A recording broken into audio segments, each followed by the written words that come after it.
রিঙ্কু। আমার এই রিঙ্কু তুলি ব্লগার চ্যানেলে সবাইকে ওয়েলকাম। আশা করছি যে যেখান থেকে আজকে ব্লগ ভিডিও দেখছো তোমরা বেশ ভালো আছো, আর আমিও তোমাদের আশীর্বাদে বেশ ভালো আছি। সকালটা শুরু করেছি অনেকক্ষণই, স্নান ইতিমধ্যে করে এসেছি, আর কাঁধে গামছাও রয়েছে। ভাবলাম চলো এখন শুরু করি। গামছাটা সরিয়ে দিলাম, ভালো লাগছে না দেখতে। যাই হোক, এখন বাজে সকাল 10টা, তার মধ্যে সমস্ত অনেকটাই কাজ করে সে নিয়েছি। আর এবার গেছি ঠাকুর ঘরে। সাথে আমার হাতে কে আছে জানো? আমার কোলে। চলো দেখাই তাকে। এই যে আমার গপু সোনা, এই যে আমার গপু সোনা তোমাদেরকে গুড মর্নিং বলছে। গুড মর্নিং গপু বলে দাও। Good morning, good morning. চলো, ওকে ঘুম থেকে তুলেছি অনেকক্ষণই, ওকে বা স্নান করাবো, তো সেই কারণে ওকে নিয়ে তোমাদের সাথে ব্লগটা শুরু করলাম। চলো দেখতে থাকো। আজ আমার দিনটা খুবই আনন্দের, খুবই খুশি। আজ তোমাদের সাথে আমি দুটো খুশি খবর শেয়ার করব। চলো আগে বলে দিই, এটা কবেকার ব্লগ দেখছো? এটা হচ্ছে 1 মে 2025 সাল। গতকাল ক্লাস 10-এর আইসিএসসি বোর্ডের রেজাল্ট বেরিয়েছে, মানে 30 তারিখ। আর তোমরা তো জানোই আমার ছেলে এবছর মাধ্যমিক পরীক্ষা দিয়েছে আইসিএসসি বোর্ড থেকে। তো তোমাদের সকলের আশীর্বাদ নিয়ে আমার ছেলে কিন্তু বেশ ভালোভাবেই পাশ করেছে, তাতে আমি বেশ খুশি। এছাড়া আরেকটি কারণে এই দিনটি আমার কাছে খুবই স্পেশাল। তবে কিছুক্ষণ আগে তোমরা দেখতে থাকো, গোপুকে দর্শন করো, তারপর সমস্তটা বলবো। হরে কৃষ্ণ কৃষ্ণ কৃষ্ণ হরে হরে, হরে রাম রাম রাম হরে হরে। যে ছোটু গপু আসছে, ও বলছে আমিও তো স্নান করব। আমি একা কেন করব? ছোটুকে কেন? ছোটু আর আমি একসাথে করব।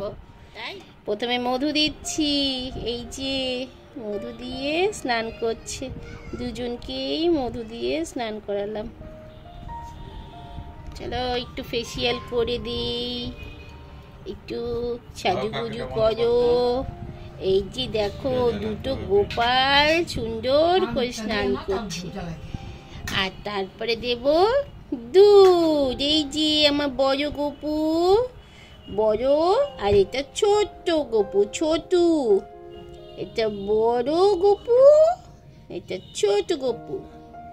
গপুরা স্নান করছে গো সবাই বন্ধুরা, তোমরা দেখছো তো?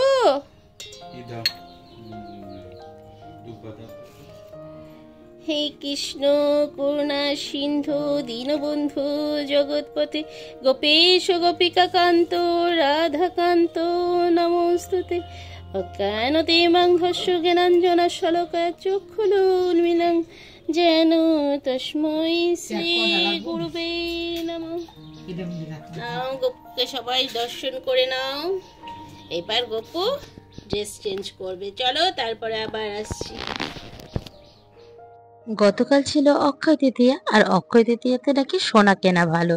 আর সেই সুযোগে মনের একটা বাসনা ছিল, ছেলে যদি ভালো মতন পাশ করে তাহলে একটা গোপুকে আমি এই সোনার টিপটা দেব। তো গোপুর জন্য এই সোনার টিপ আমি কিনে নিয়ে এসেছি। চলো, এটাকে সোনার দোকান থেকে বলেছে ডেনড্রাইট দিয়ে লাগাতে, সেটাকেই তোড়জোড় করে লাগাচ্ছি। আর এই যে দেখছো, আমি কিন্তু আমার গোপু সোনার চোখ মুখগুলো আরেকটু ড্রয়িং করে দিয়েছি, একটু সুন্দর করে এঁকে দিয়েছি। কেমন লাগছে আমার গপুকে কিন্তু অবশ্যই কমেন্ট করবে। এবার পুরো সমস্ত ঠাকুরকে পুজো দেওয়া হয়ে গেছে।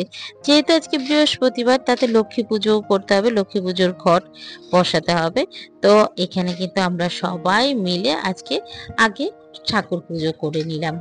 এখন বাজে তো প্রায় সকাল 10টা, বেশ অনেকটাই হয়ে গেছে।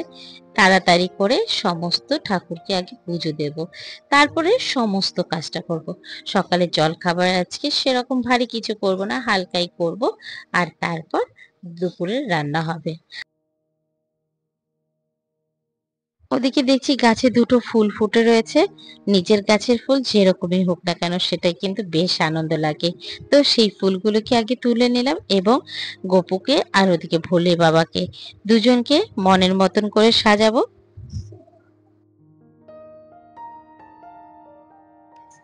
আচ্ছা বলো তো বন্ধুরা, আজ আমার ঠাকুরের যে আসনটাকে সাজিয়েছি তা কেমন সুন্দর হয়েছে না কেমন হয়েছে সেটা কিন্তু কমেন্টের যে মাধ্যমে জানিও। ওদিকে আমার গপুকেও আজ কেমন লাগছে সেটা কিন্তু কমেন্টস করো। আর এই কমেন্টস করে যদি তোমাদের ভালো লেগে থাকে তাহলে আমার চ্যানেলটাকে সাবস্ক্রাইবও করতে পারো। আর অলরেডি যদি কেউ সাবস্ক্রাইব করে থাকো তাকে অসংখ্য ধন্যবাদ। তোমরা সাথে থাকলে আমরা কিন্তু লক্ষ্যে পৌঁছতে পারবো।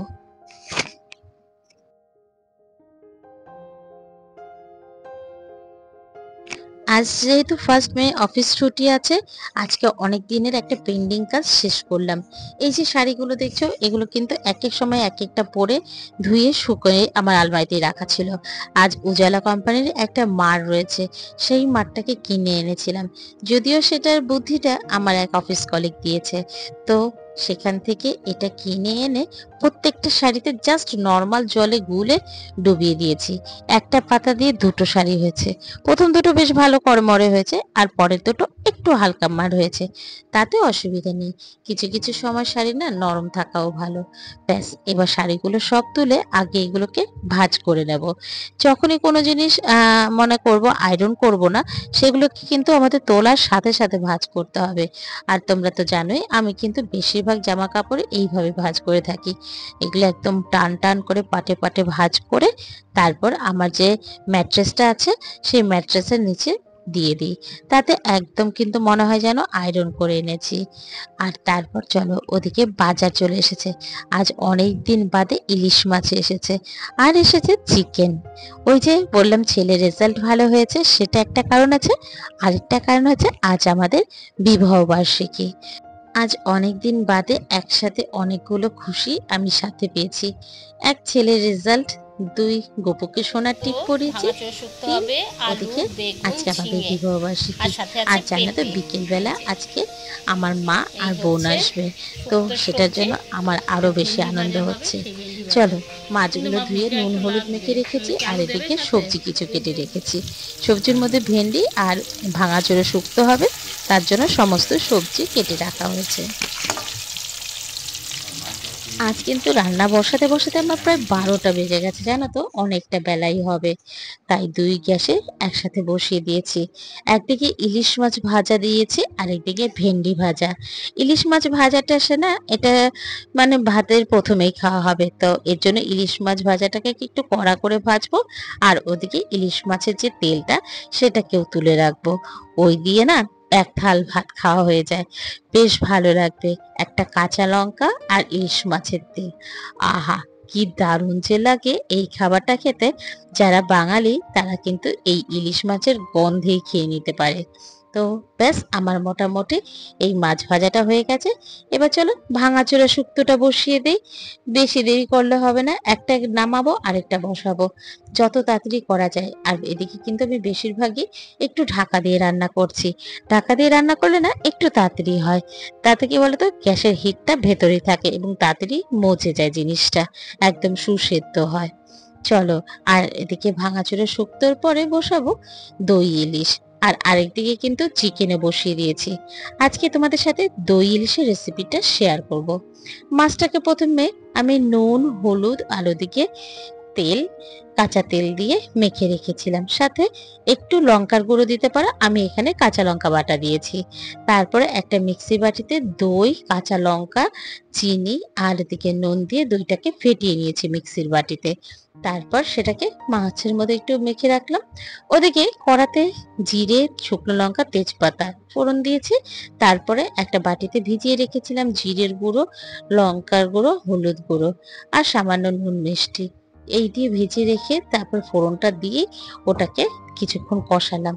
যেই কষানো হয়ে গেছে, ম্যারিনেট করে রাখা যে মাছটা রেখেছিলাম সেটাকে এরপরে দিয়ে দিলাম। ব্যাস, এবার নুন মিষ্টিটা পরিমাণ মতন দেখে নেব। আর লাস্টে কাঁচা লঙ্কা দিয়ে হালকা ধিমে আঁচে বসিয়ে রাখলে তৈরি হয়ে যাবে আমার আজকের দই ইলিশ। কে কে কিভাবে দই ইলিশ রান্না করো আমাকে একটু কমেন্টস করো। আর আমার পদ্ধতিতে কেউ যদি করে থাকো সেটাও কিন্তু পরে এসে আমার কমেন্ট করবে। এভাবে করে খেতে কিন্তু খুব ভালো লাগে, একবার বাড়িতে ট্রাই করে দেখো। অনেকে কিন্তু রান্না না চেখে রান্না করে, কিন্তু আমি একটু রান্নাটা চেখে করি। যেহেতু কাঁচা নুন বা এসব খাওয়া নিষেধ, তো সেই কারণে রান্নাটা একটু চেখে নিই। ব্যাস এরপরে এখানে দিয়ে দিলাম মাংসটা বসিয়ে। মাংসটা যদিও আগেই একসাথে শুরু করেছি, এটা একটু তোমাদের পরে দেখালাম। আসলে আমার বারে বারে দই একবার ডিশ একটা একটু রেডি। দেখালে তোমরা বুঝতে পারবে না। এই যে একটু কাছে থেকে দেখিয়ে দিচ্ছি, আজ আর তেলের চিন্তা করিনি। এখানে চিকেন রেডি।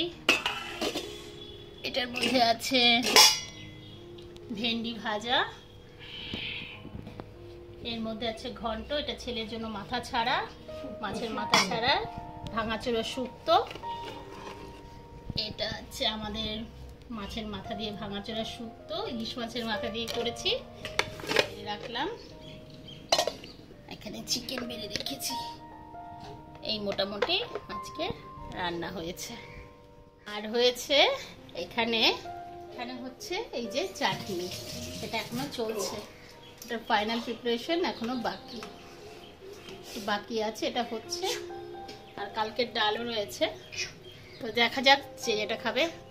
এই যে আমাদের ফুল ফ্যামিলি। রান্না শেষ করতে করতে প্রায় 3টে বাজে, এখনো কিন্তু মার বোন আসেনি। অবশেষে ওদেরকে বাড়ির সবাইকে খাইয়ে দিলাম। ওয়েলকাম। কখন 4টে বাজে হয়েছে। আসো আসো, সানগ্লাসটা দারুণ হয়েছে। কোথা থেকে? প্ল্যানেট। দারুণ হয়েছে।